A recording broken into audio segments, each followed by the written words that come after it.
Engkaulah harta, Engkaulah hasrat sejati dalam hidup kami. Walaupun mungkin dunia menawarkan begitu banyak hal yang bisa menjauhkan kami dari kasih-Mu. Tetapi tangan-Mu yang terpaku di kayu salib, tangan-Mu tidak pernah meninggalkan kami. Ketika kami jatuh, kami tidak sampai tergeletak, karena tangan-Mu menopang kami. Ketika kami lemah, Engkau menguatkan kami, Engkau menopang kami, Engkau menggendong kami Tuhan. Kami bersyukur untuk karya penebusan, penyertaan, pemeliharaan Tuhan dalam hidup kami. Hari ini Tuhan, kami sama-sama ingin merenungkan firman-Mu. Berfirmanlah kepada kami Bapa, karena kami siap untuk mendengarkannya. Hamba-Mu yang lemah dengan terbatas ini, Tuhan pakai untuk menyampaikan firman-Mu yang tidak terbatas. Jemaat-Mu yang hadir pada pagi hari ini juga, kuatkan kami, berikan kami konsentrasi untuk kami bisa sama-sama merenungkan firman-Mu pada pagi ini. Kami bersyukur, kami berdoa, hanya di dalam nama Yesus. Amin. Silakan duduk kembali Bapak Ibu Saudara. Bapak Ibu Saudara, sekali lagi shalom. Shalom. Ya Bapak Ibu, kita bersyukur pada Tuhan hari ini kita bisa bersama-sama datang merayakan kebaikan dan kemurahan Tuhan. Nah, hari ini kita akan belajar di bawah satu tema, yaitu dipulihkan untuk melayaninya atau dipulihkan untuk melayani Tuhan. Dan hari ini Bapak Ibu Saudara, saya ingin kita bersama-sama belajar tentang seorang tokoh. Ada satu tokoh dalam Alkitab yang bernama Simon Petrus, di mana Tuhan berjumpa dengan dia, di mana dia mengalami sebuah kegagalan, tapi dalam kegagalan itu Tuhan datang, Tuhan hampiri dia, Tuhan bertemu dengan dia, tapi bukan hanya bertemu saja, tapi Tuhan memulihkan dia. Nah, setelah Tuhan memulihkan dia, Tuhan tidak stop sampai dia memulihkan, tetapi Tuhan kembalikan panggilan mula-mulanya, ikutlah aku. Nah, karena itu Bapak Ibu Saudara, kita akan baca bersama-sama di dalam Yohanes 21 ayat 15 sampai ayatnya ke-19. Jadi saya akan baca ayat 15, Bapak Ibu Saudara akan membacakan ayatnya ke-16 sampai ayatnya ke-19. Firman Tuhan berkata demikian. Sesudah sarapan, Yesus berkata kepada Simon Petrus, "Simon anak Yohanes, apakah engkau mengasihi aku lebih daripada mereka?" Jawab Petrus kepadanya, "Benar Tuhan, Engkau tahu bahwa aku mengasihi Engkau." Kata Yesus kepadanya, "Gembalakanlah domba-dombaku." Kata Yesus pula kepada mereka kedua kali, "Simon anak Yohanes, apakah engkau mengasihi aku?" Jawab Petrus kepadanya, "Benar Tuhan, Engkau tahu bahwa aku mengasihi Engkau." Kata Yesus kepadanya, "Gembalakanlah domba-dombaku." Ayat 17, kata Yesus kepadanya, "Untuk ketiga kalinya, Simon anak Yohanes, apakah engkau mengasihi aku?" Maka sedih hati Petrus karena Yesus berkata untuk ketiga kalinya, "Apakah engkau mengasihi aku?" Dan ia berkata kepadanya, "Tuhan, Engkau tahu segala sesuatu. Engkau tahu bahwa aku mengasihi Engkau." Kata Yesus kepadanya, "Gembalakanlah domba-dombaku."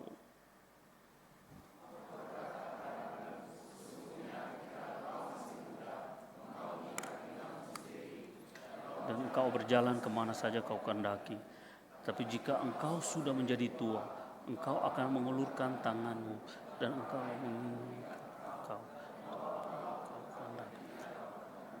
sama-sama ayat 19, 3, 4. Dan hal ini dikatakannya untuk menyatakan bagaimana Petrus akan mati dan memuliakan Allah. Sesudah menyatakan demikian, ia berkata kepada Petrus, "Ikutlah aku." Bapak Ibu Saudara yang dikasihi Tuhan, dipulihkan untuk melayani Tuhan. Bapak Ibu, setiap kita tanpa terkecuali pasti pernah mengalami apa yang disebut dengan kegagalan. Kita semua pernah mengalami apa yang disebut dengan kegagalan. Kegagalan adalah bagian yang tidak bisa terpisahkan dari kehidupan kita, dari perjalanan kehidupan kita. Kita bisa saja gagal di studi. Kita bisa saja gagal dalam pekerjaan. Kita bisa gagal di dalam pelayanan.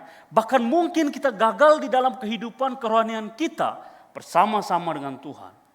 Ada momen di mana ketika kita merasa bahwa kita sudah sekuat tenaga, namun tetap tidak sesuai dengan harapan. Ada momen di mana kita sudah berkomitmen untuk berkata, oke, saya akan melakukan ini. Tetapi kita lalai dalam melakukannya. Ada momen di mana juga kita berjanji bahwa saya berjanji Tuhan, saya tidak akan jatuh di dalam dosa ini lagi. Saya akan berusaha untuk bangkit lagi. Namun kenyataannya tidak demikian. Kenyataannya tidak demikian. Tidak jarang kegagalan itu meninggalkan ada rasa malu dari diri kita. Ada juga rasa penyesalan. Ada juga rasa luka dalam hati kita. Bahkan mungkin kegagalan itu membuat kita mulai meragukan diri kita sendiri. Bahkan meragukan Tuhan. Bapak Ibu Saudara, satu kali ada seorang jemaat yang datang kepada saya lalu berkata, Pak Nabas, saya ini sudah berjanji untuk melakukan ini. Bukan hanya berjanji, saya melakukan komitmen saya untuk melakukan ini. Tapi berjalannya waktu, terlalu banyak kesibukan. Akhirnya saya gagal menepati janji itu. Saya lalai. Dan Bapak Ibu, saya yakin bahwa bukan hanya orang ini saja yang gagal. Tapi saya yakin bahwa setiap kita yang hadir pada pagi hari ini pun mungkin pernah mengalami apa yang disebut dengan kegagalan. Kita semua mungkin pernah mengalami apa itu yang disebut dengan kegagalan. Dan saya sendiri pun yang berdiri di tempat ini sudah mengalami kegagalan demi kegagalan. Tapi bahwa anugerah Tuhan tidak berhenti, tidak meninggalkan saya. Tapi anugerah Tuhan cukup untuk menolong saya sampai detik ini. Dan inilah yang terjadi kepada seorang yang bernama Simon Petrus yang kita sudah baca bersama-sama. Simon Petrus adalah seorang murid yang sangat cukup dekat dengan Tuhan. Dia adalah murid yang berani. Ingat waktu Yesus di Taman Getsemani ketika murid-murid lari, yang lain lari, Simon Petrus ambil pedang lalu menembas telinga dari seorang prajurit. Simon Petrus juga adalah seorang yang pemberani, dia juga adalah seorang yang suka tampil di depan.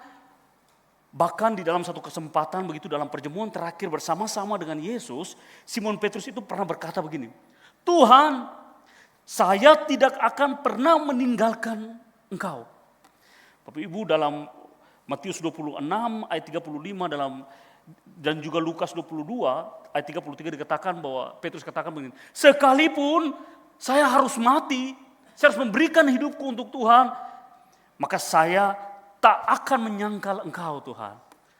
Lukas dikatakan begini, Tuhan, aku bersedia masuk penjara bahkan mati bersama-sama dengan Tuhan.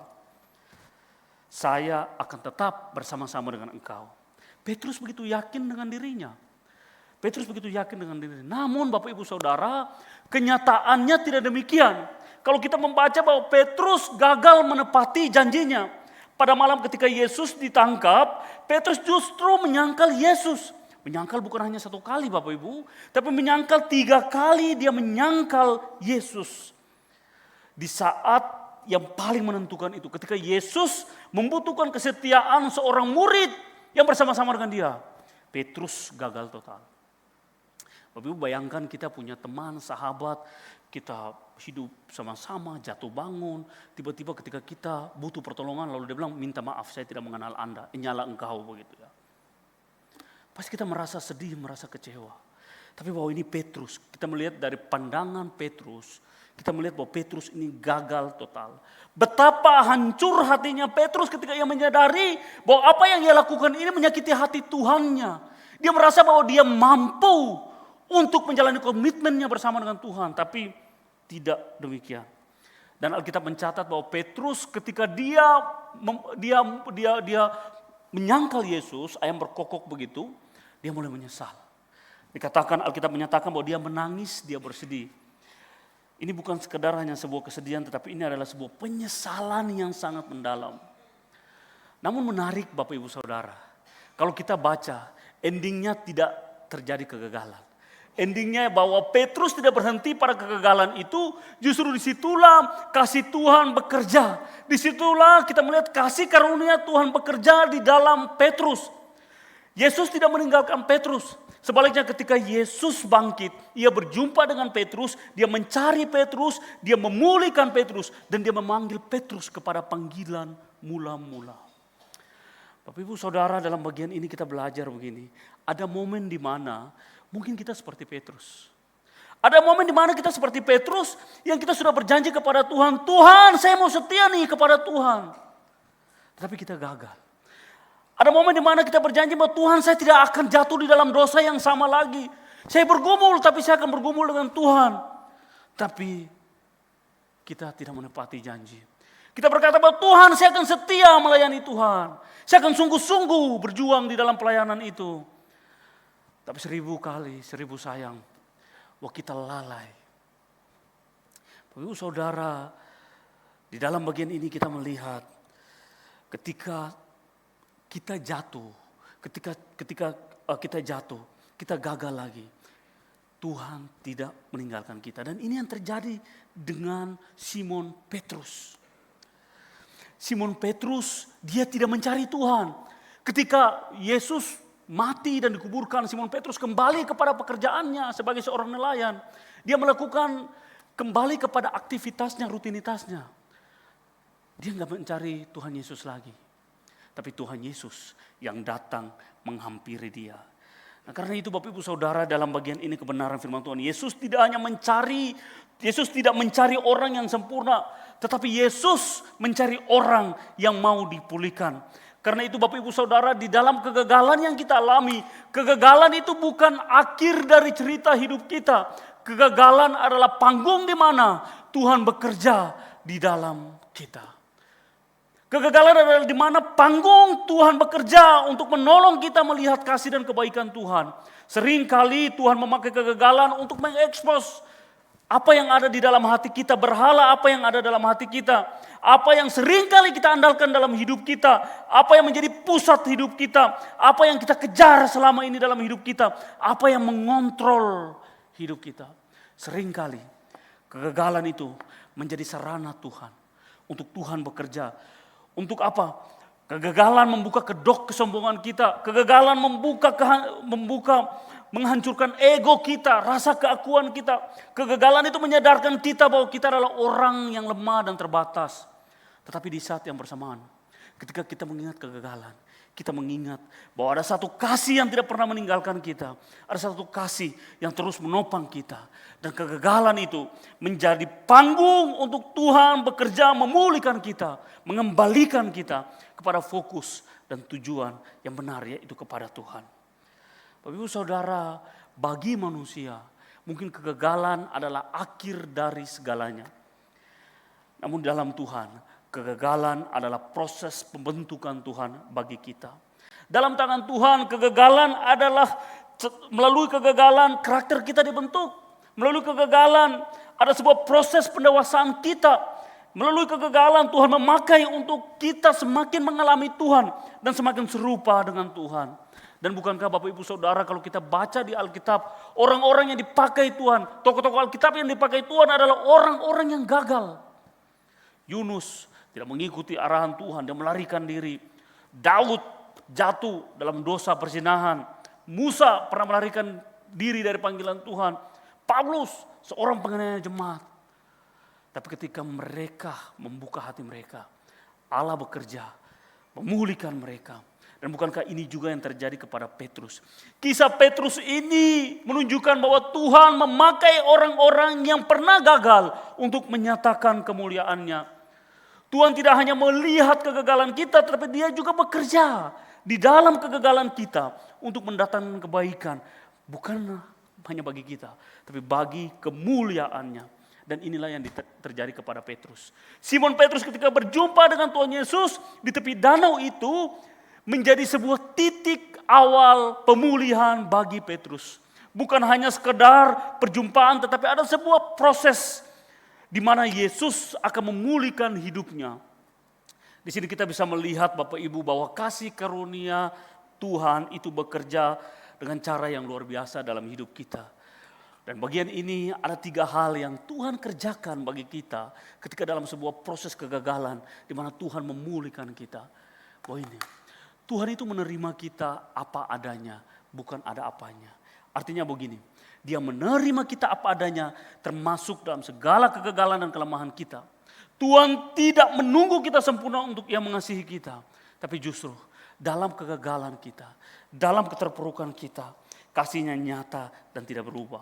Tapi tidak stop sampai di dalam penerimaan Tuhan, bahwa Tuhan menerima kita. Tetapi bahwa langkah berikutnya bahwa Tuhan itu mengubah kita. Dia menerima kita, sekaligus dia mengubah kita. Dia mengubah kita. Tapi tidak stop sampai di mengubah saja. Seringkali Bapak Ibu Saudara, kita seringkali stop hanya kita lupakan bagian yang terakhir ini. Kita berpikir bahwa oke, kalau Tuhan mengubah saya, oke, stop sampai di situ. Yang penting saya sudah diubahkan. Tidak.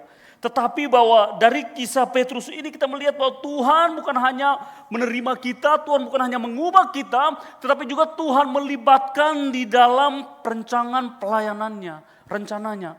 Tuhan memanggil kita bukan hanya untuk dipulihkan, tetapi untuk dipakai. Dan ini yang terjadi kepada Petrus. Petrus ketika dipanggil, ketika dipulihkan, Yesus memberikan sebuah mandat, sebuah perintah. Gembalakanlah domba-dombaku. Bapak Ibu Saudara, seringkali terkadang begini ya. Orang berpikir bahwa wah, kalau Tuhan sudah menerima saya, karena itu saya bebas tuh melakukan dosa. Saya bisa malas-malasan, saya bisa hidup sembarangan, saya bisa terus tinggal di dalam dosa. Toh Tuhan menerima saya. Amanlah, nanti ada pengampunan. Ini kesalahpahaman Bapak Ibu Saudara. Bahwa kasih karunia Tuhan itu memang menerima kita apa adanya. Tetapi tidak pernah membiarkan kita untuk tetap seperti apa adanya. Sekali lagi, kasih karunia Tuhan itu memang menerima kita apa adanya. Tetapi tidak pernah membiarkan kita tetap seperti apa adanya. Kasih karunia Tuhan itu menerima kita di dalam kondisi berdosa, tetapi juga mengubahkan kita menjadi serupa dengan Kristus. Bapak Ibu Saudara, jika seorang begitu ya berkata bahwa Tuhan mengasihi saya, maka saya bebas hidup sesuka hati saya, maka sebenarnya ia belum sungguh-sungguh memahami kasih anugerah Tuhan yang Tuhan sudah berikan bagi dia. Karena orang yang sudah benar-benar mengalami kasih Tuhan, itu akan terpancar dari kehidupannya. Hatinya yang mungkin dulu keras menjadi hati yang lembut. Hatinya yang dulu dingin, ketika diubahkan oleh Tuhan, dia mulai peka, mulai mengasihi, belajar mengasihi. Hatinya yang dulu mungkin sembarangan, menjadi rindu untuk hidup yang benar. Karena itu Bapak Ibu Saudara, kasih karunia itu bukan alasan untuk kita bermalas-malasan, bukan alasan untuk kita berbuat dosa, tapi kasih karunia Tuhan itu adalah kuasa untuk kita hidup baru. Kasih karunia Tuhan itu bukan izin untuk kita berbuat dosa, tetapi kasih karunia Tuhan adalah kekuatan untuk kita bisa dimampukan untuk meninggalkan dosa kita. Dan ini yang terjadi kepada seorang yang bernama Simon Petrus yang kita baca bersama-sama. Di dalam percakapannya itu Bapak Ibu Saudara, Simon Petrus, Yesus berkata kepada Simon Petrus, "Simon, anak Yohanes, apakah engkau mengasihi aku lebih dari mereka? Lebih dari murid-murid yang lain?" Simon menjawab, "Benar Tuhan, aku mengasihi engkau. Aku mengasihi engkau." Lalu Yesus berkata, "Gembalakanlah domba-dombaku." Bapak Ibu Saudara, pertanyaan ini diulang sampai 3 kali. Dan dikatakan pada saat kali yang ketiga, Simon Petrus itu menjadi sedih. Dikatakan bahwa maka sedihlah hati Petrus karena Yesus bertanya yang ketiga kalinya. Bapak Ibu Saudara, ketika membaca percakapan ini, sebenarnya saya itu agak sedikit bingung dengan pertanyaan dan jawaban. Coba kita simak baik-baik. Yesus berkata kepada Simon ini, "Simon, apakah engkau mengasihi saya?" Lalu Simon menjawab, "Iya Tuhan, saya mengasihi engkau." Harusnya jawaban Yesus itu bagaimana? Secara logika manusia lah ya.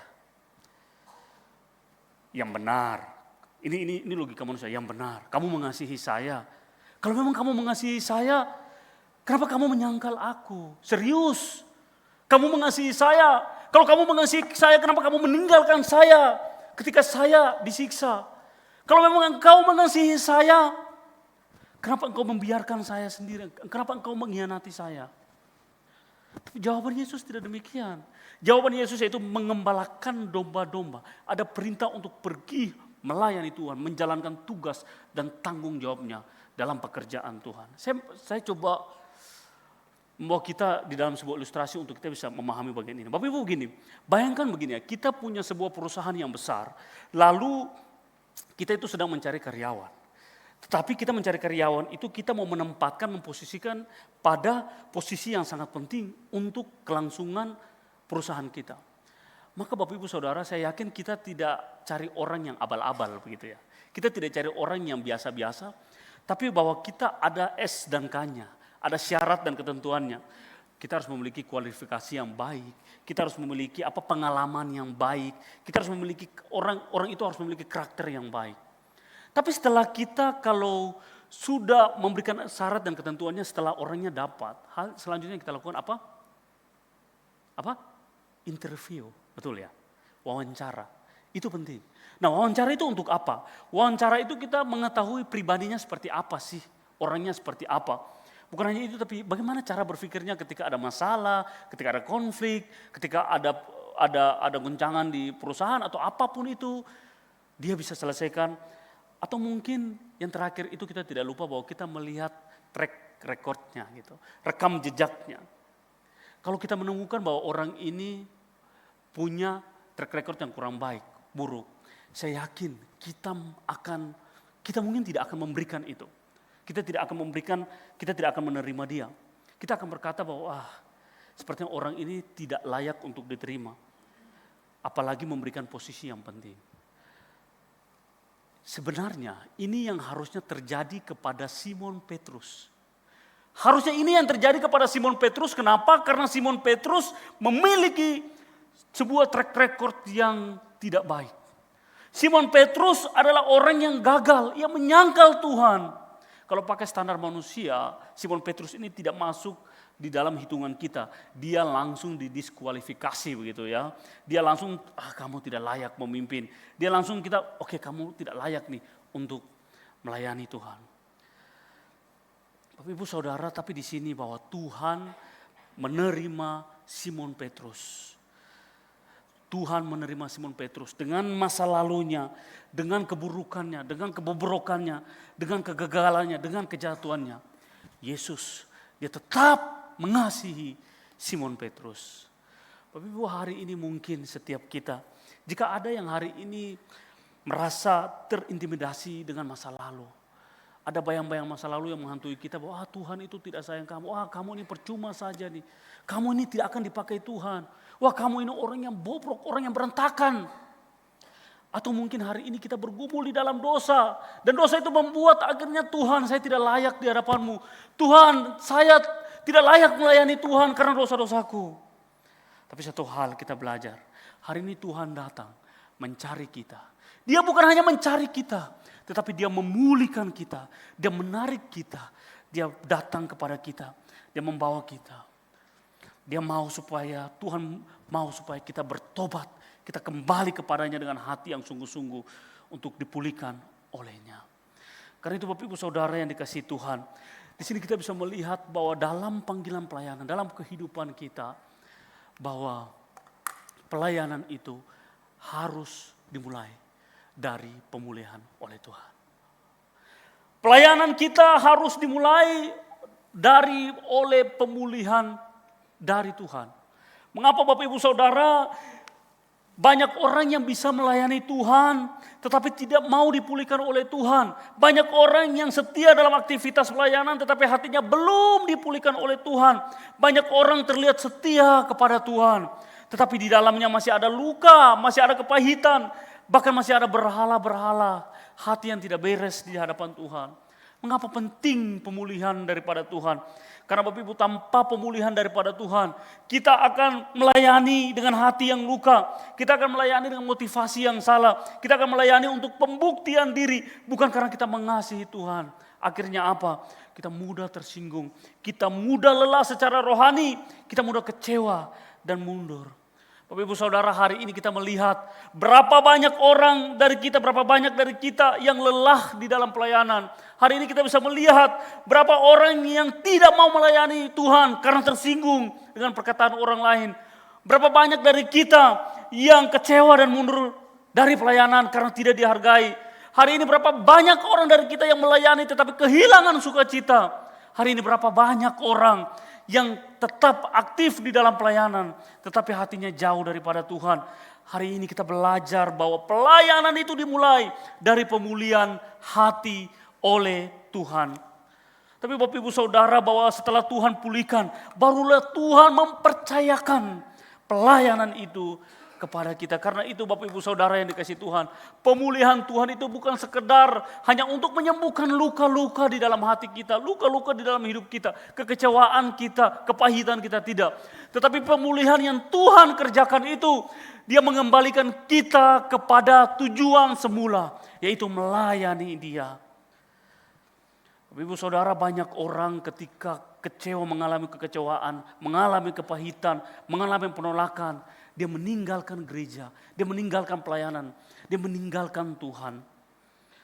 Tapi dari kisah Petrus ini kita melihat, kita belajar bahwa Tuhan tidak hanya memulihkan kita, Tuhan tidak hanya mengubahkan kita, tapi Tuhan mau kita terlibat aktif di dalam pelayanannya. Kita melihat pemulihan terjadi, Simon Petrus diubahkan. Setelah itu Tuhan bilang, pergilah, gembalakanlah umatku. Dan di dalam pasal terakhir Bapak Ibu Saudara, kalau kita baca, kalau panggilan pertama Yesus panggil ketika Simon Petrus sedang menjala ikan. Yesus panggil, Simon Petrus, ikutlah aku. Tapi dia gagal. Tapi panggilan kedua, kesempatan kedua, Simon Petrus, ikutlah aku. Engkau akan kujadikan penjala manusia. Dan apa? Ketika Simon Petrus dipanggil, di situ ada pemulihan terjadi. Di situ ada sebuah kehidupan di mana dia melayani Tuhan sampai pada akhir hidupnya. Bapak Ibu Saudara, pemulihan daripada Tuhan itu tidak berhenti pada diri kita sendiri. Tidak. Pemulihan daripada Tuhan itu ada tujuan yang besar, yaitu bahwa supaya kita semua yang sudah ditebus itu dipakai untuk kemuliaannya. Bapak Ibu Saudara, kalau kita baca perjalanan Simon Petrus ketika Tuhan memanggil dia. Kalau kita baca dalam perjalanan pelayanannya, Simon Petrus itu bukan baik-baik saja keadaannya. Kalau dulu ketika dia dihianati, ketika dia didatangi, dia berani, tapi setelah itu dia menyangkal Yesus. Ketika perjumpaan kedua dengan Yesus Kristus, Simon Petrus menjadi seorang yang pemberani. Dia memberitakan Injil, dia dipenjara, dia dianiaya, tapi dia tetap memberitakan kasih dan kebaikan Tuhan. Bahkan Bapak Ibu Saudara, kalau kita baca sejarah gereja mencatat bahwa akhir hidup Petrus menurut tradisi gereja mula-mula, bahwa Petrus itu mati sebagai martir di kota Roma, gitu. Dan dikatakan bahwa Petrus itu disalibkan, posisinya terbalik. Lalu dikatakan mengapa? Karena tidak layak mati dengan cara sama seperti Tuhannya, yaitu Yesus Kristus. Nah, walaupun Bapak Ibu Saudara dalam Alkitab tidak mencatat demikian, tapi tradisi ini diterima luas oleh sejarah gereja dan sebagai kesaksian iman Petrus. Karena itu Bapak Ibu Saudara, di dalam panggilan pelayanan ini beberapa sikap hati yang kita harus miliki. Yang pertama yaitu bahwa kita harus sadar bahwa kita semua ini tidak layak. Kita harus sadar bahwa kita adalah orang yang tidak layak. Pemulihan sejati itu terjadi kepada kita ketika kita mulai menyadari, kita sadar bahwa kita ini adalah orang yang tidak layak. Petrus sebelumnya sombong, tapi ketika bertemu dengan Yesus, dia mulai merendahkan hatinya. Dia mulai dipulihkan. Ia sadar bahwa tanpa Tuhan, ia hanyalah seorang yang gagal. Dan justru disitulah Tuhan memakai dia. Dari kerendahan hati itu Tuhan memakai dia menjadi alat di tangan Tuhan. Yang kedua yaitu bahwa kita harus memiliki kasih kepada Tuhan. Ini penting. Bapak Ibu Saudara, dalam bacaan kita tadi bahwa Yesus itu tidak bertanya begini, Simon, apakah engkau mampu melayani aku? Dia tidak bertanya, Simon, apakah engkau siap untuk aku? Tidak. Tapi Tuhan berkata, Simon, apakah engkau mengasihi aku? Pelayanan itu harus didorong oleh kasih kita kepada Tuhan. Yesus tidak hanya bertanya tentang kemampuan Simon Petrus, tetapi bahwa dia mau melihat kasih Simon Petrus itu kepada Tuhan.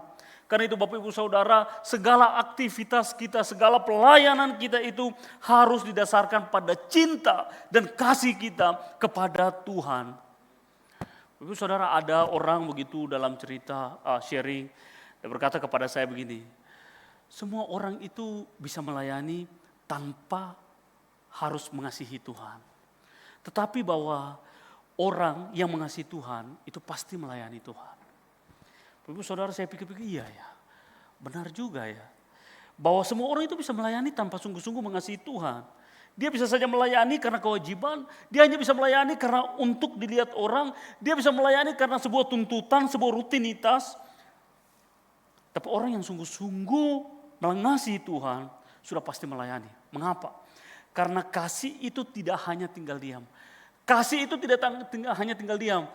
Tuhan Yesus begitu ketika Allah melihat dunia ini yang rusak, Tuhan tidak hanya melihat dari jauh tetapi dia turun ke dalam dunia ini menjalani setiap panggilan dia, misi yang sudah dikerjakan oleh Allah Bapa bagi dia. Dan itulah menjadi kasih, itulah yang mendorong kita Bapak Ibu Saudara untuk melihat bahwa kasih itu harusnya ada sebuah tindakan nyata. Nah, karena itu Bapak Ibu Saudara, setiap kita yang sudah mengasihi Tuhan, kita bisa melayani Tuhan dengan hati yang sudah dipulihkan, dengan hati yang didorong oleh kasih kita kepada Tuhan. Dan ini kita melihat di dalam percakapan Yesus dan murid-muridnya. Tapi Bapak Ibu Saudara, menarik bahwa ketika sebelumnya Simon Petrus itu dia katakan mengasihi Tuhan, tetapi bahwa dia itu tidak benar mengasihi Tuhan. Dia menyangkal Tuhan. Tetapi Bapak Ibu Saudara, kalau kita melihat bahwa ketika dia berkata bahwa Tuhan, aku mengasihi engkau. Di situ ketika dia berkata demikian, karena apa? Karena dia sudah melihat sebuah karya Kristus bagi dirinya sendiri. Sebuah karya Kristus bagi dirinya Petrus. Bahwa dia sudah melihat bahwa Tuhan Yesus sudah menunjukkan kasih dan setianya kepada mereka. Bapak Ibu ingat bahwa pada saat perjamuan terakhir ketika Yesus itu mau ditangkap begitu ya. Yesus mengadakan perjamuan terakhir. Yesus mengadakan perjamuan terakhir bersama dengan murid-muridnya. Lalu apa yang Yesus lakukan? Apa?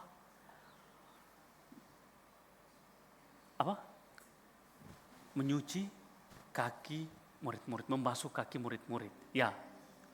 Nah, Bapak Ibu Saudara, tradisi Yahudi pada zaman dahulu, orang yang bisa mencuci kaki, yang orang petugas pencuci itu adalah orang yang budak. Seorang budak yang mencuci kaki tuannya. Secara logika kita harusnya murid-murid yang mencuci kaki Yesus. Karena Yesus adalah guru mereka. Tetapi yang dilakukan apa? Yesus membasuh kaki mereka. Ini adalah sebuah keteladanan tentang kerendahan hati yang Yesus lakukan. Dia adalah raja segala raja, dia adalah pemilik segala alam semesta ini. Dia harus turun ke dalam dunia dengan kerendahan hatinya, dengan kasihnya yang begitu besar. Dia membasuh kaki murid-muridnya. Ini menunjukkan sebuah keteladanan kerendahan hati yang sempurna dari Yesus Kristus. Karena itu Bapak Ibu Saudara, apa yang membuat Yesus sampai mencuci kaki Petrus? Padahal Petrus itu sudah menyangkal dia. Padahal dia tahu bahwa Petrus itu akan menyangkal dia. Karena kasihnya kepada kita. Apa yang membuat sampai Yesus itu harus mencuci kaki seorang yang akan mengkhianati dia, menjual dia, yaitu Yudas. Karena kasihnya kepada kita. Apa yang membuat sampai Yesus itu membuat Yesus akhirnya dia harus tergantung di atas kayu salib. Karena kasihnya kepada kita.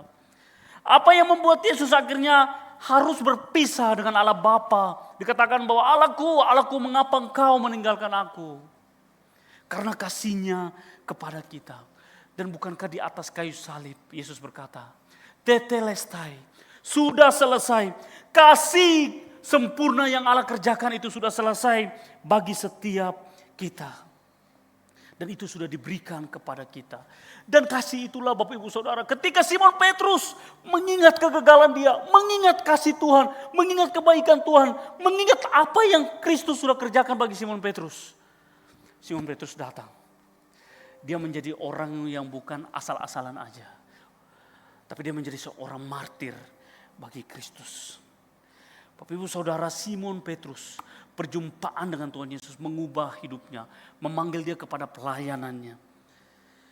Dan kasih Yesus Kristus itulah yang menjadi dasar pelayanan Simon Petrus. Dan ini jugalah kasih itulah yang menjadi dasar pelayanan kita. Kita mengasihi Tuhan karena Tuhan sudah lebih dahulu mengasihi kita. Pelayanan tanpa kasih Tuhan adalah pelayanan yang kosong. Pelayanan tanpa kasih Tuhan adalah pelayanan yang hampa. Hanya sebuah aktivitas, sebuah rutinitas. Pelayanan harus didasarkan atas kasih Tuhan. Tapi di saat yang bersamaan, kita harus mengasihi di dalam pelayanan kita. Bukan mengasihi hamba Tuhan saja. Bukan mengasihi orang-orang di sekitar kita saja. Tapi mengasihi Dia yang sudah memberikan pelayanan bagi kita. Bapak Ibu Saudara yang dikasihi Tuhan, ketika saya merenungkan bagian ini, saya secara pribadi pun sendiri dikuatkan dan diteguhkan kembali di dalam pelayanan. Di dalam panggilan Tuhan, di dalam pelayanan saya. Bapak Ibu, dalam pelayanan seringkali begitu, terkadang saya merasa bahwa kenapa pelayanan itu begitu berat.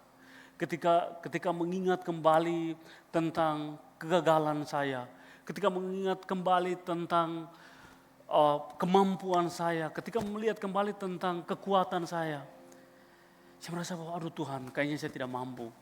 Saya melihat bahwa saya ini orang yang terbatas. Saya mau melangkah, saya takut. Ketika mengingat kembali tentang perjalanan kehidupan saya mengingat kok bisa ya Tuhan memakai orang yang berantakan ini untuk pelayanan. Bapak Ibu Saudara, banyak hal, banyak pergumulan, tantangan yang terjadi. Terkadang dalam pelayanan itu kita bisa disalahpahami, ya benar. Kita bisa disakiti begitu, kita bisa tersinggung dengan kata-katanya orang. Kita bisa kecewa, kita bisa sakit hati. Saya pun pernah mengalami demikian Bapak Ibu Saudara. Bapak Ibu, satu kali pelayanan di Bantaeng, ada satu keluarga begitu yang dalam pelayanan itu kami melayani. Awalnya menerima kami tapi berjalannya waktu kami tidak diterima lagi. Jadi teman-teman itu kami bagi 3 tim selalu pergi di pelayanan Bantaeng. Jadi kami pergi siang, sore sampai di sana. Setelah itu kami akan perkunjungan dulu kepada jemaat. Kami doakan, baru malam kami akan ibadah. Tapi Bapak Ibu Saudara, ada hal yang mengganjal dalam hati saya. Kepada orang, ada satu keluarga yang akhirnya menolak kami untuk ya sudahlah, jangan doakan saya di sinilah, nanti kita doakan di rumah. Janganlah datang kunjungi, nanti juga saya akan pergi beribadah di gereja begitu. Saudara, itu membuka hati saya karena saya punya berhala penerimaan. Berhala penerimaan saya muncul. Lalu saya bilang, orang kami sudah jauh-jauh dari Makassar. Dari pagi siang sampai malam datang. Lalu dia berkata demikian, itu hati sakit begitu. Lalu saya memutuskan, oke, saya boleh pergi di sana tapi saya janganlah pergi ke tempat ini untuk doakan. Jadi ada strategi saya Bapak Ibu, ini pengakuan dosa juga gitu. Tapi saya sudah bereskan dengan Tuhan. Pergi ke sana saya selalu bawa mobil. Sampai di Bantaeng biasanya, oke, saya bawa mobil ya. Jadi saya bilang, Ibu Suci tolong ya pergi doakan. Saya di mobil, soalnya parkirannya tidak ada. Padahal masih ada parkiran begitu ya. Tapi ya begitulah, kalau kita sudah tidak suka orang, kita selain cari alasan begitu supaya ini. Dan itu saya lakukan beberapa kali. Satu kali dalam perjalanan pelayanan kami ke sana. Ketika mengendarai mobil lalu ibu bilang, oke ya kita turun doakan, kita doakan keluarga ini. Waktu dalam perjalanan sampai di Bantaeng itu hati masih berat. Tapi satu kali waktu saya lagi mengendarai begitu, lalu ada suara yang datang kepada saya begitu. Maksudnya ada suara hati itu muncul gini. Tuhan pun ketika dia disalah mengerti, dia tetap mengasihi. Tuhan pun ketika dia disalahpahami, dia tetap memberikan kasih-Nya kepada orang-orang. Bahkan ketika Yesus begitu, Tuhan itu dia sampai bahkan dihukum mati pun. Di atas kayu salib dia berkata apa? Ampunilah mereka karena mereka tidak tahu apa yang mereka perbuat. Bapak Ibu, hari itu ada sukacita dalam hati saya. Dan saya sharing kepada Ibu Suci, Ibu hari ini saya senang sekali. Kenapa? Tadi begini dan ada sebuah sukacita yang saya rasakan. Dan akhirnya itu menolong saya untuk bisa mengasihi orang ini. Saya bertemu dengan hati yang penuh sukacita. Saya ngobrol pun tidak ada rasa sakit hati lagi. Tapi di saat yang bersamaan, pemulihan itu terjadi, Tuhan mengubah saya. Dan di saat yang bersamaan itu, Tuhan mulai mengingatkan kembali tentang panggilan pelayanannya di saya. Bapak Ibu Saudara, hari ini saya tidak tahu apa yang sedang kita alami di dalam kehidupan kita. Mungkin hari ini kita datang bergumul dengan pekerjaan kita. Kita datang bergumul dengan keluarga kita. Kita datang bergumul dengan orang-orang di sekitar kita. Kita datang bergumul dengan relasi kita dengan suami istri. Relasi kita dengan anak, orang tua dan anak. Ataukah kita yang hari ini hadir pada saat ini sedang menyimpan sebuah kepahitan di dalam pelayanan begitu. Kita yang mungkin disalahpahami di dalam pelayanan. Kita yang mungkin lelah, kita yang mungkin capek di dalam tanggung jawab yang Tuhan percayakan kepada kita. Kita yang mungkin sedang kecewa. Pada pagi hari ini kita datang kepada Tuhan. Dengar baik-baik. Yesus mengasihi kita. Yesus mengerti apa yang sedang kita alami. Seperti ia memulihkan Simon Petrus yang berantakan itu, yang gagal itu. Demikian juga. Hari ini Tuhan mau pulihkan kita. Tuhan mau pulihkan hidup kita. Tuhan mau pulihkan luka-luka kita. Tuhan mau pulihkan rasa kekecewaan kita. Tapi juga sekaligus Tuhan mau untuk pakai kita di dalam pelayanannya. Tuhan memulihkan kita. Tuhan memakai kita di dalam pelayanannya. Tuhan memanggil kita semua untuk terlibat di dalam pelayanannya. Karena itu Bapak Ibu Saudara, saya boleh katakan seperti ini, jadikanlah pergumulanmu hari ini. Jadikanlah kekecewaanmu hari ini. Jadikanlah apa yang kamu alami hari ini sebagai panggung untuk Tuhan bekerja. Untuk menyatakan kemuliaannya dan untuk menguatkan kita di dalam menjalani kehidupan ini. Karena apa? Karena semakin kita menyadari ketidakmampuan kita, semakin kita mengalami kecukupan anugerahnya. Bapak Ibu Saudara, seringkali Tuhan itu memakai musim-musim hidup kita itu untuk menarik kita kembali kepadanya. Dia sedang mengajarkan kita untuk tidak mengandalkan diri kita sendiri, tetapi hanya berharap dan bersandar hanya kepadanya.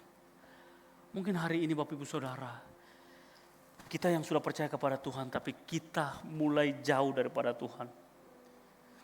Kita mulai malas-malasan dengan Tuhan. Kita mulai melupakan Tuhan. Kita mulai menghindar dari Tuhan. Hari ini saatnya kembali. Tapi bagi Bapak Ibu yang hari ini hadir, tapi mungkin belum percaya kepada Tuhan, masih ragu, inilah saatnya. Inilah saatnya. Tangan yang terpaku di atas kayu salib itu, tangan itu yang terbuka bagi kita. Tangannya terbuka memeluk kita dengan kasih-Nya. Dia bukan hanya saja memeluk kita, tetapi dia menguatkan kita untuk bangkit, untuk melangkah dan kembali di dalam panggilan yang Ia percayakan kepada kita. Karena itu Bapak Ibu Saudara, mari sama-sama kita meresponi panggilan ini. Jangan sia-siakan kesempatan yang Tuhan berikan. Setiap kita punya masa lalu, setiap kita punya kegagalan. Tapi jangan kita hidup di dalam kegagalan itu. Mari bawa datang kepada Tuhan. Hari ini adalah saatnya Tuhan datang kepada kita. Tuhan menyapa kita. Dia mau memulihkan kita dan memakai kita.